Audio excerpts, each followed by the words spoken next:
애니메이팅은 하나의 움직임을 잘게 쪼개어 그린 후 이어 붙여서 하나의 완성된 동작을 만들어내는 과정입니다. 애니메이팅과 관련해서는 많은 테크닉을 이야기하곤 하지만 크게는 힘과 속도라는 감각을 그림으로 표현하는 것이라고 말할 수 있을 것 같아요. 때로는 애니메이션을 만들기 위해 필요한 기술 정도로만 취급하는 경우도 있습니다만 저는 그리 생각하지는 않습니다. 영상을 보는 이로 하여금 가장 감정을 건드릴 수 있는 요소야말로 작가의 의도가 철저하게 반영된 움직임이라고 생각하거든요. 사람들은 생각보다 훨씬 더 움직이는 것에 마음을 빼앗깁니다. 실제로 각 가정에 있는 로봇 청소기는 아무리 신제품이 나온다고 해도 원래 있던 제품을 고쳐 사용하는 비율이 훨씬 더 크다고 하죠. 움직임은 곧 살아있는 것이라는 인식이 더해지기 때문일 거예요. 그것이 그림이나 로봇이라고 할지라도 말이죠. 애니메이팅은 저한테 좀 특별한 의미입니다. 이 분야에 남게 된 가장 큰 동기라고 해야 할까요? 저는 처음 만화를 전공하고자 애니과에 들어갔습니다.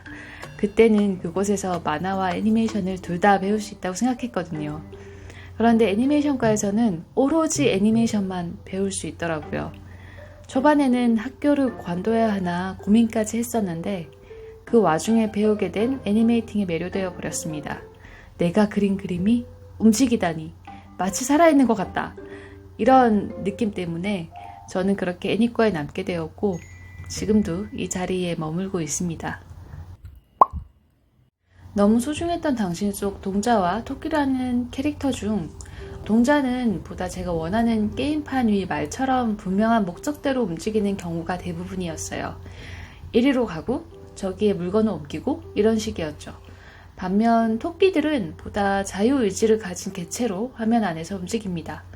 때문에 애니메이션 속 내용과 상관없이 불필요해 보이는 동작도 많이 등장해요. 저는 토끼 그리는 것이 정말 좋았습니다.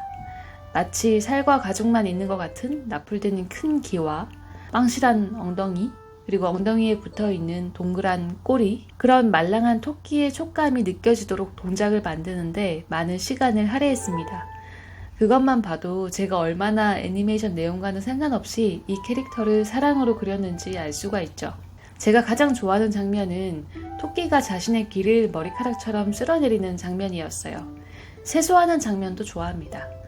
두 토끼가 정해진 성별은 없지만 한 토끼는 우직하게, 다른 토끼는 조금 새침하다는 설정을 나름 만들고 그림을 그렸거든요. 이러한 제 개인적인 애정과 설정으로 인해서 엄청난 양의 작화를 해야만 했는데요. 당시 옆에서 지켜보던 다른 작가분이 너 그거 집착이야. 그거 그만 놔야지 끝나. 라고 경고를 할 만큼 토끼 캐릭터를 그리는데 진짜 끈덕지게 집착했어요. 당시에 이미 작업 기간이 막 1년, 2년 다 되어 가니까 사실 심리적으로 진짜 힘들더라고요. 시간이 갈수록 이 작품에 대한 욕심은 쌓여가는데 확신은 없고 이 작품이 어떤 결과로 남을지에 대한 불안감이 너무 커지더라고요. 그때쯤 되니까 이제 순수하게 그냥 내가 좋아서 이걸 하고 있다라는 말로는 저 스스로도 납득이 잘 안 되는 거예요. 이걸로 뭐라도 되어야 할 텐데 그게 될까? 지금 이런 욕심을 내세우는 게 맞나? 이런 걸 계속 하는 게 맞나? 지금 와서 멈추는 건 안 되지 않나? 혼자서 이제 막 누구와 함께 달릴 수 없는 기나긴 마라톤을 뛰는 느낌이었어요. 그 와중에 제가 위안을 받을 수 있는 요소가 내가 그린 캐릭터들이 화면에서 자유롭게 움직이는 것을 보는 것, 그거 단 하나였어요. 그래서 좋아한다는 말보다 어찌 보면 진짜 내가 살아야겠어서 계속 토끼 캐릭터를 그렸던 거라고 말하는 게 맞을 것 같아요. 그래서 쉽게 놓을 수가 없었던 거죠. 너무 소중했던 당신 이후로도 다른 애니메이션으로 또 동화책으로도 저는 이 토끼 캐릭터들을 계속 만나고 있는데요. 아무래도 이 캐릭터들에게는 그런 힘든 시기를 같이 겪어낸 일종의 동지애랄까요? 이제 그런 마음이 있어서 더욱 이 캐릭터를 다시 찾아서 그리게 된다고 생각합니다. 말했던 것처럼 이런 애니메이팅 작업 때문에 작화지가 정말 많이 필요했어요. 아마 제가 그렸던 25,000장의 작화 중 대부분이 이 토끼 캐릭터를 그리는데 썼을 겁니다. 학교 다닐 때는 학교에서 작화지를 구매해서 썼어요. 학교에서도 일정 부분 지원을 해주기는 하지만 제가 더 추가로 필요한 경우에는 구매해서 썼는데요. 졸업 이후에는 외부에서 작화지를 사려고 하니까 너무 비싼 거예요. 가격이 정확히 기억은 안 나는데 거의 학교에서 구매했을 때랑 비교해서 두세 배는 됐던 것 같아요. 그래서 어쩔 수 없이 저는 작가 레지던시에 있을 때도 계속 학교를 찾아가서 종이를 샀어요. 그리고 감사하게도 학교에서 저한테 작화지를 판매해 주셨죠. 아마 학교로 들어오는 대부분의 작화지를 제가 다 썼을 거라고 해도 과언이 아니었을 것 같습니다. 2주에 한두 번꼴로 찾아갔는데요. 빈 백팩 하나 등에 둘러매고 학교로 가죠. 보통 2묶음, 급할 때는 3묶음을 샀어요. 한 묶음에 500장의 작화지가 있으니까 1000장에서 1500장을 살 수 있었던 거죠. 작화지는 패급바를 고정할 수 있도록 3개의 타공 구멍이 뚫려 있어야 하는데요. 당시 학교에서 판매하는 작화지는 타공되어 있지 않아서 학교에 있는 패급바 타공기로 일일이 구멍을 뚫어줘야 했어요. 타공기는 또 워낙 작아요. 한 번에 20장에서 30장밖에 구멍을 뚫을 수 있었어요. 이게 팡팡 타공 소리가 또 어찌나 큰지 후배들 수업 방해하는 느낌이라 저는 이후로 점심시간 직전에 학교 찾아가서 종이 구매하고 수업이 없는 점심시간 동안 열심히 타공기로 작화지 구멍을 뚫었습니다. 이렇게 손에 쥔 작화지 한 장 한 장이 너무 귀하잖아요. 그런데 애니메이팅 연습용, 수정용, 클린업용 이런 식으로 종이가 너무 슝슝 막 다 쓰이는 거예요. 그래서 나중에는 작화지를 좌우 양쪽으로 나눠서 왼편에 동작 1개 그리고 오른편에 다른 동작 1개 그리고 이런 식으로 사용하기도 하고 아니면 러프 애니메이팅을 그릴 때는 이전에 사용했던 작화지의 그림을 지우고 재사용하기도 하고 그런 식으로 한 장을 여러 번 재사용하는 방식으로 쓰기도 했었습니다. 한국에 있을 때는 작화지가 저렴하기도 하고 깔끔하게 딱 패급바 구멍도 다 타공된 채로 판매되기 때문에 진짜 손쉽게 쓰고 버렸거든요. 한국에는 많지는 않지만 애니메이션 용품 파는 업체가 있어서 그게 가능했던 것 같아요. 프랑스에 있을 때는 진짜 그 시절 반성하면서 한 장 한 장 작화지 아껴 쓰고 그랬던 것이 기억이 납니다. 애니메이팅 동작 하나를 완성하면서 굉장히 많은 작화지가 쓰입니다. 러프, 수정, 클린업 과정을 거치는데 시간도 많이 들죠. 그림을 모두 제 한쪽 손으로만 그려야 하니까 손이 너무 아프기 시작했어요. 이 연필이 닿는 부위는 불에 화상을 입은 것처럼 화끈거려서 밴드나 테이프를 손가락에 감고 그림을 그렸어요. 나중에는 그걸로는 통증을 막을 수가 없어서 손가락 마디에 맞게 종이를 잘라 감은 뒤에 그 위에 밴드를 감아서 그림을 그렸었습니다. 너무 두껍게 감아버리면 또 그림 그리는 감각이 없어져서 꽤나 섬세하게 그걸 조율해서 테이핑을 해야만 했어요. 그래서 아침에 일어나면 무슨 운동선수처럼 손가락 테이핑을 하고 이제 그림을 그렸던 나날들이 있었습니다. 어떤 날은 손 전체에 막 경련이 와서 작업을 중단하기도 하고 다른 신체 부위보다 진짜 손이 고생을 많이 했었어요.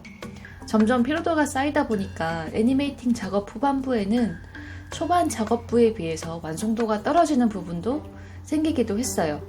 최대한 손을 아끼려다 보니까 후반부는 연필선 정리가 훨씬 미숙해지기도 했고요. 나중에서 업무 수정했던 당신 영상을 본 전문가 중 한 분이 원동화가 마치 덜 완성된 것처럼 보이는 부분이 있다라는 평을 하시기도 했는데 슬프지만 받아들여야만 하는 부분이었어요. 전체적인 완성도를 일관되게 갖고 가지 못했던 것이 사실이었으니까요. 사실은 여기서 저 혼자 그때 그림 엄청 많이 그렸다, 그때 손이 저리고 아팠다, 이랬다 막 저랬다 이야기하는 게 제가 생각해도 참 별로구나 싶기도 해요. 예전에 망한 영화의 메이킹 필름을 본 적이 있거든요. 배우들과 제작진이 나와서 자신들의 제작 환경이 얼마나 어메이징했는지, 각본을 받아보고 얼마나 감동했는지, 이런 을의 메이킹 필름에서 말할 법한 것들을 이야기하는 영상이었어요. 영화가 잘 됐으면 고개 끄덕이면서 볼 영상이지만 영화가 망하니까 그 이야기에 그 누구도 공감하지도 않고 궁금해하지도 않은 이야기가 되어버리는 게 한편으로 되게 씁쓸하더라고요. 그렇게 영화 관계자들이 나와서 하는 화려한 말조차 얼마나 퇴색되어 보이는지, 영화의 성패에 따라서 그것이 결정된다는 것이 되게 저것이 현실이구나라는 생각을 했었어요. 제가 만들고 있는 너무 소중했던 당신의 제작기도 어쩌면 그때 내가 봤던 망한 영화의 메이킹 필름 같다는 생각을 많이 해요. 그 누구도 궁금해하지 않을 영화의 뒷이야기, 감독의 홀로 노가다 뛴 이야기. 어쩌면 너무 차차는 한탄처럼만 보일지 모른다는 생각 때문에 이 제작기를 만들기까지도 꽤나 오랜 기간 혼자 고민을 했었어요. 결과론적으로 이 영화는 잘 안 됐고 미흡했고 다시 돌이킬 수 없는 결과로 남았으니까요. 그래도 그때 그 망한 영화 저는 나름 재미있게 봤거든요. 그러니까 메이킹까지 막 꾸역꾸역 찾아봤던 거겠고요. 그리고 누군가는 잘 안 된 영화 이야기도 말할 수 있겠다라는 생각이 들었어요. 게다가 어차피 개인 채널이니 뭔들 말 못하겠어요. 무엇보다 저는 제 영화가 너무 유의미하고 애틋하니까요. 한 구석 푸념이나 조금 객관적이라는 탈을 쓴 자학 정도로 남을지도 모르지만 그래도 이 애니메이션이 그냥 하늘에서 툭 떨어진 게 아니라 이런 스토리로, 이런 과정으로, 그런 시간들로 녹여냈다는 것을 남기고 싶다는 생각으로 이 작업기를 시작했었습니다. 동자와 토끼 애니메이팅은 2012년 여름 마무리가 되었어요. 1년까지는 아니고 꼬박 한 10개월 정도 걸렸던 것 같아요. 이들을 작업했던 마지막 장면이 이 비누방울 장면이었는데요. 애니메이션 속에서 이제 동자랑 토끼가 어떤 임무를 마치고 함께 즐거운 시간을 보내는 장면이에요. 제가 비누방울을 좋아해서 축제나 파티 이꼴 비누방울로 설정을 해서 그림을 그린 건데요. 투명하면서도 다양한 빛깔을 내는 비누방울을 2D로 표현하는 게 꽤나 까다로웠던 기억이 나는데요. 그래도 토끼하고 이제 동자가 비누방울을 막 방울방울 만드는 장면, 함께 춤추는 장면을 굉장히 즐겁게 만들었던 기억이 나요. 이때 이제 마지막 장면이니까 토끼하고 동자하고 안녕, 바이바이 인사하면서 이 장면을 그렸었는데요. 아쉽기도 하고 시원하기도 하고 그랬던 기억이 납니다.